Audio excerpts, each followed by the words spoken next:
Here it is. Oh, look at that. That's beautiful.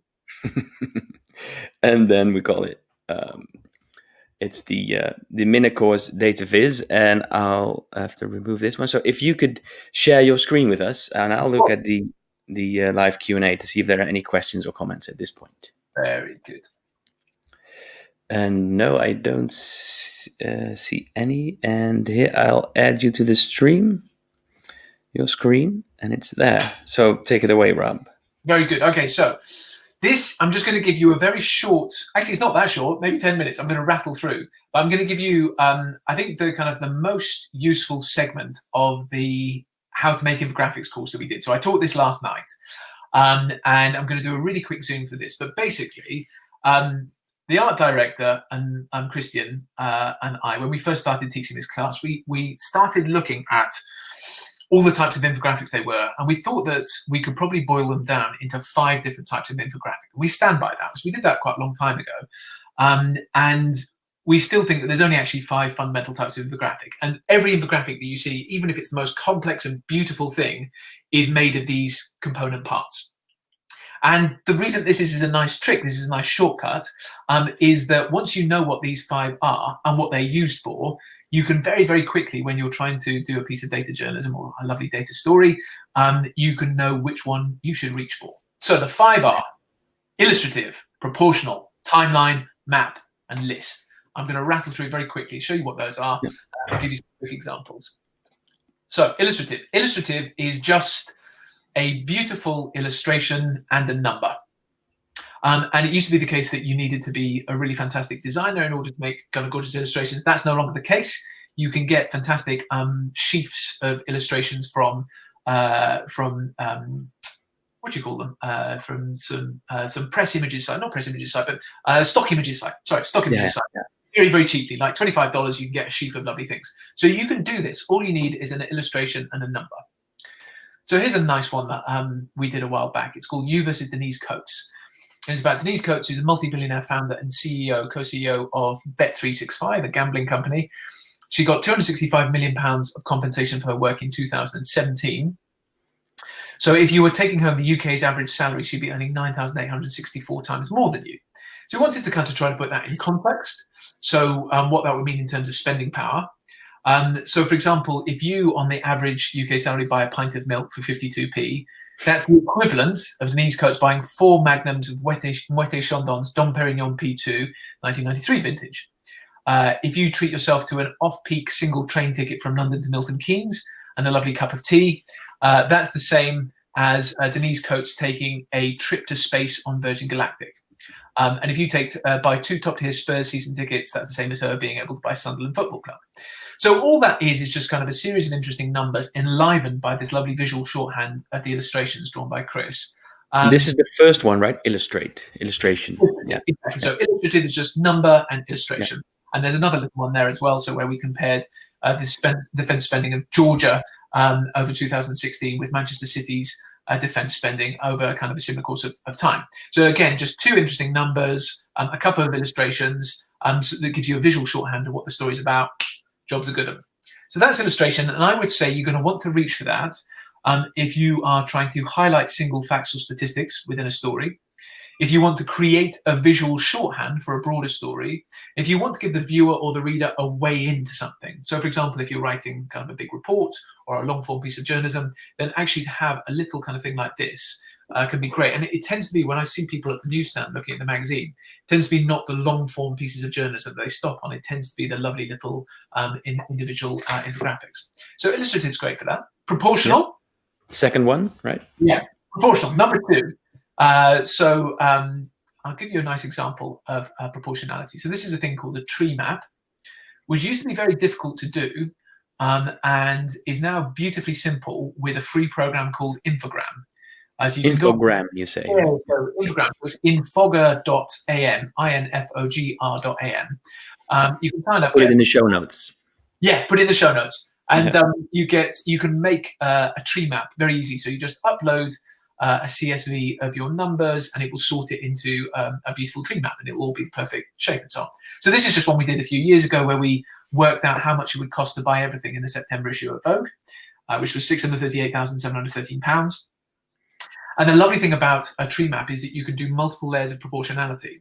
So you can see overall thematically that you'd have spent £213,560 on dresses and skirts and £44,841 on footwear. But also you can go within that. So you can say you would have spent £3,654 on ponchos, and you can highlight individual items. So actually there's an embroidered silk maxi dress from Dior for £26,000.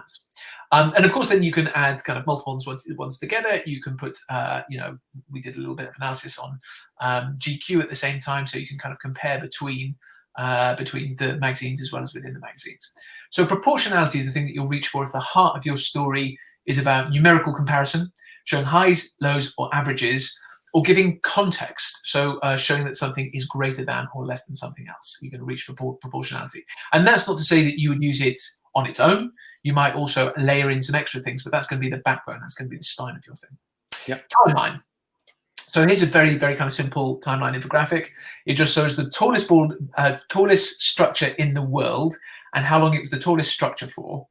And initially we did this in the magazine as just a straightforward bar chart showing them going up, and then the kind of dates underneath. And then we came back to this fact that the Great Pyramid of Giza was the tallest in the world for 4,000 odd years. So we just wanted to show on the timeline exactly how long that was and how the other things came in and how long they were dominant for. Yeah. So a timeline is a very elegant example, by the way. Yeah. Oh, well, we have Christine to thank about, our art director. Yeah. But so the timeline is what you will reach for if your story is about change over time, history, a flow, a path, or a process, or projecting into the future. If that is at the heart of your story, then you need a timeline, and then to build other things on top of that. Map. Right. So in general, I avoid maps. And we have a sort of expression in the office when we're talking about maps and why they often don't work, which is this: Russia always wins. So if you have a story that includes Russia, so you've got kind of like greater Europe, I suppose. If you have a story like that and you want to compare countries, then the temptation is always just to get a map and then color code the different countries to represent different levels of whatever it is that you're measuring. The problem is, though, that Russia is so colossally gigantic that the eye doesn't see the different colors. The eye just sees proportionality, and it just assumes that Russia has won. So there's ways around it. So, for example, with the US, we have used maps before where we've just used squares, same-size squares to represent the different states, all in geographically more or less the same place. And then you can do effectively kind of a proportionality combined with a map. But generally, I would say I would avoid maps on their own for that reason. They're great for giving a visual shorthand that a story is about something, but generally I'd use them in combination with proportionality, whatever it might be. However, there are some exceptions. So here's one. So this is just an infographic we made about the 2011 census in England and Wales. Yep. And we just looked at people who had ticked to say that they had no religion. Really interesting group of people. And we did a per capita analysis. So we worked out that there were the kind of the 10 most divine places in the country, in England and Wales, which had the smallest percentage of people ticking no religion, and the most damned places in the country, which were those which had the greatest percentage of people ticking no religion. And so I had these two lists, and I went to our art director and I said, I can see this already. It's a double-page spread, and at the center of the page, you've got a twirling vortex. And you've got these small characters being flung up towards heaven, and they're sprouting wings, and they've got harps. And on the other side, you've got these little characters being flung down towards hell, and they're sprouting horns, and they've got tridents. And in their other hand, they are grasping something which is indicative of the town that they are from. And our art director said, no. He said, quite apart from anything else, how are you going to represent Bridgend convincingly with one kind of individual item? And he said, but let's put it on a map and see what happens. And we did, and this fascinating story came out that was not immediately apparent from just looking at the list, which is that you have this cluster of believers in the post-industrialized towns of the north, which have seen very high levels of immigration. Yep. And you have this swathe of non-believers out in Wales and the south and out in the east, which have seen relatively low levels of immigration, with a fascinating outlier. So anybody who's watching from the UK will find this particularly interesting, that Slough is the holiest, most divine place in the entire country, Slough in Berkshire. So I would say people wouldn't expect, you say. no. I mean, it's, No. I don't have anything against Slough. And if you're watching from Slough, all power to you. But I wouldn't necessarily think of it as a kind of a tremendously sacred and holy spot. But what do I know? By the way, may I note, Rob, that you just, I wanted to ask, so how do stories come about? How do you start with certain stories? And now you've sort of explained a little bit more in detail, sort of how it's made, how it was made, that you had a different idea, then the art director said no, and then a different story came out of the lists, right? Yeah. More or less, right? Yeah. So every issue of the magazine has got maybe 18 individual infographics in it. Yeah. And for every infographic that we include, we reject maybe 4. So, we'll have an idea. So we're constantly sending ideas to a special Gmail account, which is just for ideas. And when the next issue's gone to press, when it comes to looking at the ideas, we'll go through. And a lot of them we've sent at sort of 2 a.m, and they don't really make sense. So you have a special idea account, Gmail account, just to share, send each other ideas. Exactly. So everybody's doing it. Okay. And then so we get together, we go through it, we're like, what the hell was this about? So there's always lots of infographic ideas. We start going through them because we have a 3-month delay. So the issue that covers this time we're living through now, October, November, December, we'll be working on it, from December through till March. It'll come out in March. So actually, all throughout this period now, when I see an interesting news item or have an idea about an infographic, I send it to this ideas thing, this ideas Gmail. And so so we kind of go through. We start researching things. We see if the data's there. We talk about how we would present it and whether it should be a small thing or a big thing. So many times we do the data research for something massive, and then we look at it in a cold light of day and we realize it's not that interesting, but there may be one fascinating fact in there. And so we just do the kind of the small fact in there. Yeah. So that's how the process sort of evolved into becoming, more or less. Yeah. I mean, I'm very lucky because I worked with the same group of people for 10 years, and so now we have a real kind of we have a real speedy way of doing it, because we have we can say, oh, this would be like this, or we could revisit this sort of style, or we could make it a bit like this and this and this. But yeah, God, it takes flipping forever, absolutely forever.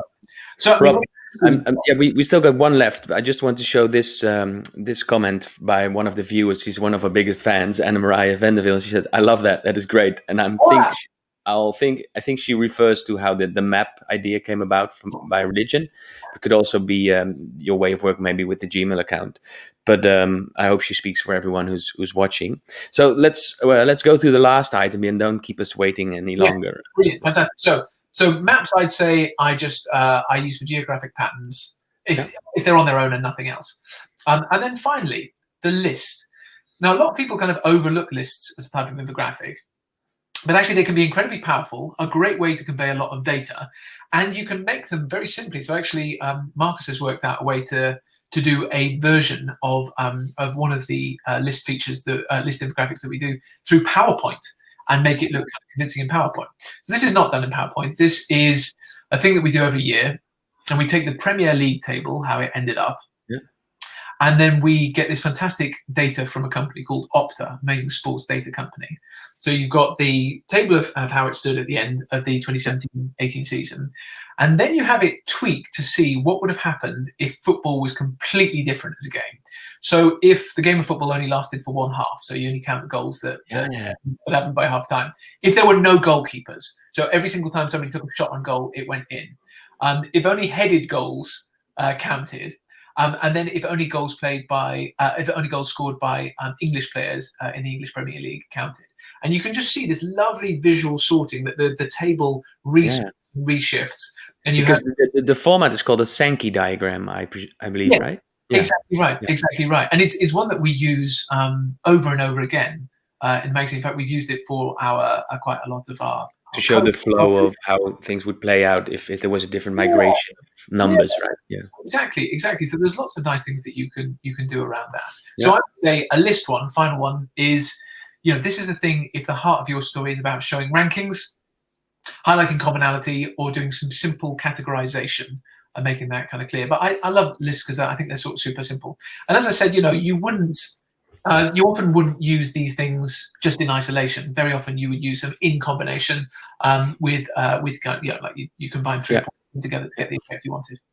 Well, Rob, thank you very, very much for showing us these 5 sort of different ways of visualizing data and for data visualization and giving this course. And I hope all of our viewers and people who are watching this at a later point will tend to see every new maybe assignment or the other data visualization within these, could sort of categorize them within these 5. So thank you for sharing these insights and these wonderful examples too, and how your stories mostly come about. And it seems like it's a very organic process, and you found a way to see where the interesting stories are and a process. So really, really insightful. And thank you for sharing this with us.